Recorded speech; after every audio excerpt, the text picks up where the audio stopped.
नमस्कार दोस्तों, मैं दुर्गेश कुमार एक बार फिर क्राइम वीडियो में आप लोगों का स्वागत करता हूं। माता पिता बच्चे की परवरिश की रीढ़ होते हैं। माता पिता के किसी अपराध में संलिप्त होने से उसका बच्चों पर सीधा असर पड़ता है। वे बेसहारा हो जाते हैं, दर दर भटकना पड़ता है। उन्हें आखिर ऐसी नौबत क्यों?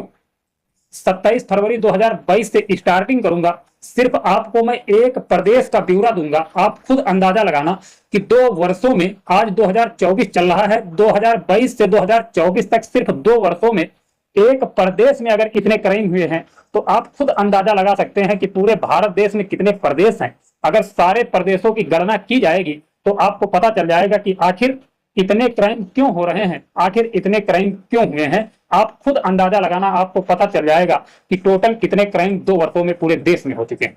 27 फरवरी 2022 को कमल अहिरावर अपनी पत्नी नारायणी को उसके मायके पूनम खेड़ी ससुराल बांसु खेड़ी से लेकर गया। 17 साल की रजनी और छोटी बहन सुरक्षा घर पर थी। खाना खाने के बाद एक भाई और 2 छोटी बहनें सो चुके। रात में रजनी और सुरक्षा बैठकर बात कर रहे थे, तभी किसी बात को लेकर मम्मी पापा झगड़ने लगे। पापा माँ के साथ मारपीट करते हुए कह रहे थे, तुम 1 साल से घर क्यों नहीं आई? उनके झगड़े को देखकर हम दोनों बहनें हाथ जोड़कर गिड़गिड़ाते हुए पापा से कहने लगे, देखिए एक लड़की किस तरीके से अपना दर्द बता रही। आंसू आ जाएंगे सुनने के बाद। उस लड़की का दर्द, जिस तरीके का दर्द था, सुनने के बाद हमारे खुद आंसू आ गए। मैं आपको सुना रहा हूं, शायद उतना दर्द मैं इस क्राइम की वीडियो में ना ला सकूं जितना दर्द उस वक्त हुआ था। उस लड़की ने जब अपनी व्यथा सुनाई थी, अपनी जिंदगी की कहानी सुनाई थी। तो कहानी आप पहले सुनिए। उनको झगड़ते देख हम दोनों बहनें हाथ जोड़कर गिड़गिड़ाते हुए पापा से कहने लगी, पापा मत लड़ो, मम्मी को मत मारो। लेकिन पापा ने हम लोगों की एक ना सुनी। इसके बाद माँ को घर के अंदर ले गए और लाठी डंडों से पीटने लगे। माँ ने बचाव की बहुत कोशिश की, उसकी चूड़ियां भी टूट गई। जब वह थक कर गिर गई तो पापा उसके पेट पर बैठ गए और किचन से मसाला कूटने वाली पत्थर की लुढ़िया लेकर आए और माँ के सिर पर मारने लगे। पापा ने गुस्से में कई वार किए। माँ के सिर से खून निकल रहा था। देखते ही देखते माँ मर चुकी थी। 17 साल की रजनी अहिरवार उस रात की कहानी सुनाते हुए सिसकने लगी। कहती है, काश पापा ने हमारा गिड़गिड़ाना सुन लिया होता, हम 5 भाई बहन आज अनाथ जैसी जिंदगी न जी रहे होते। माता पिता में किसी का भी सहारा नहीं होने से रिश्तेदारों की मेहरबानी पर 5 बच्चों की जिंदगी गुजर रही है। नारायणी की हत्या के बाद कमल अहिरवार को जेल हो गई। अब 17 साल की रजनी अहिरवार अपने साथ 3 छोटी बहनों और एक भाई की परवरिश कर रही है। ऐसे ही दूसरे मामले में मां की हत्या के जुर्म में पिता को उम्र कैद हो गई। गुना जिले में ही 17 अगस्त 2022 को धरनावदा इलाके के महू गांव का रहने वाला शैतान सिंह लोधा अपनी ससुराल पठार मोहल्ला अरोना में था। उसकी पत्नी प्रीति लोधा भी वहीं पर थी। शैतान सिंह अपनी पत्नी के चरित्र को लेकर शक करता था। 17 अगस्त की रात को शैतान सिंह ने गला दबाकर पत्नी की हत्या कर दी। कोर्ट ने 1 मार्च 2023 को 6 साल के बेटे की गवाही पर पिता को उम्र कैद की सजा सुनाई। अब मासूम अपनी बहन और बुजुर्ग नानी के साथ आर्थिक सहायता के लिए दफ्तरों के चक्कर काट रहा है। एक तीसरे मामले में अशोक नगर के अक्टूबर 2022 में मूंगा वली की अजीज कॉलोनी में एक महिला रिंकी पाल की संदिग्ध अवस्था में मौत हो गई। पुलिस ने जब सख्ती से पूछताछ की तो पति लेखराज पाल ने चरित्र पर संदेह के चलते हत्या करने का गुनाह कबूल कर लिया। बताया जाता है कि वह पत्नी का मोबाइल चेक करना चाहता था। इसी को लेकर दोनों में विवाद हो गया। मोबाइल छुड़ाते हुए पति ने महिला का गला दबा दिया। घटना के 6 दिनों पहले ही महिला ने बच्ची को जन्म दिया।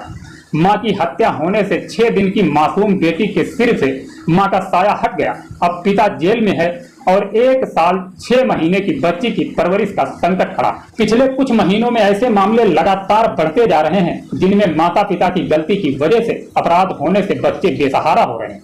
वहीं 2022 से लेकर 2024 तक मध्य प्रदेश के गुना जिले में ही ऐसे 44 केस हैं। वहीं अशोकनगर जिले में 15 और शिवपुरी जिले में 30 केस इस तरह के हैं। गुना में हाल ही में 2 ऐसे मामलों में कोर्ट का फैसला आया है जिनमें पति अपनी पत्नी की हत्या के आरोप में जेल जा चुके हैं।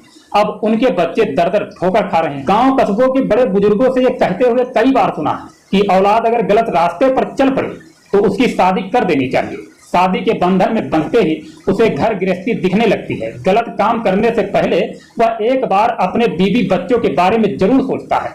इंसान की सहनशीलता, बुद्धि और धैर्य उसे जीवन जीने की कला सिखाते हैं। कई बार देखने को मिला है कि छोटी छोटी बातों पर गुस्से में आकर ऐसे अपराध हो जाते हैं जिनसे जीवन भर जेल की 4 दीवारी में रहकर पछताना पड़ता। बिना सोचे विचारे किए गए अपराध बीवी बच्चों को यतीम बना देते हैं। अपराधियों के ये बच्चे अपने रिश्तेदारों के रहमो करम पर अपना जीवन बिताने को मजबूर हो जाते हैं। 3 चीजें हैं, जर जोरू और जमीन। धन दौलत की चाह में लोग बड़े से बड़ा अपराध करने से नहीं हिचकते, भले ही अंजाम कुछ हो। जमीन जायदाद पाने के लिए भाई भाई के खून का प्यासा हो जाता है।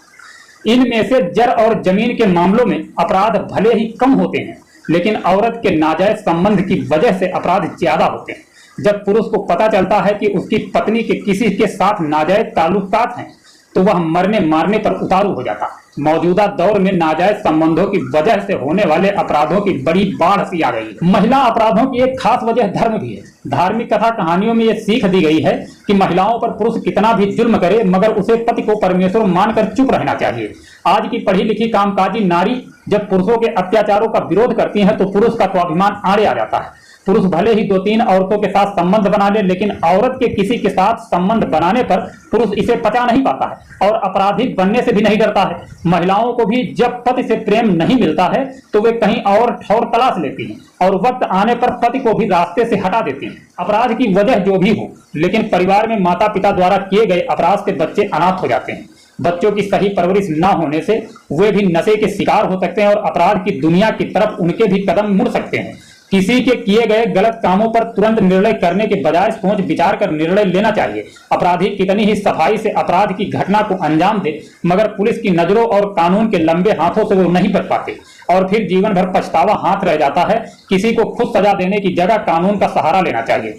जल्दबाजी में कोई निर्णय लेने के बजाय अपने दिमाग का इस्तेमाल कर समस्या का हल खोजने में ही अपनी भलाई है।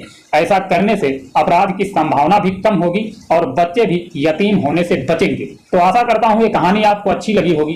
वैसे क्राइम की कहानी कोई भी अच्छी नहीं होती है, लेकिन मजबूरी में कहना पड़ता है कि अच्छी लगी होगी। तो आपको अच्छी लगी या खराब लगी, खैर वो तो आपका दिल जानता होगा। इस घटना से हम लेना चाहेंगे इजाजत। मिलेंगे नेक्स्ट वीडियो में। अपना ख्याल रखना, अपने परिवार का ख्याल रखना। आशा उम्मीद के साथ हम आए दिन आते हैं, आपको एक कहानी सुनाते हैं।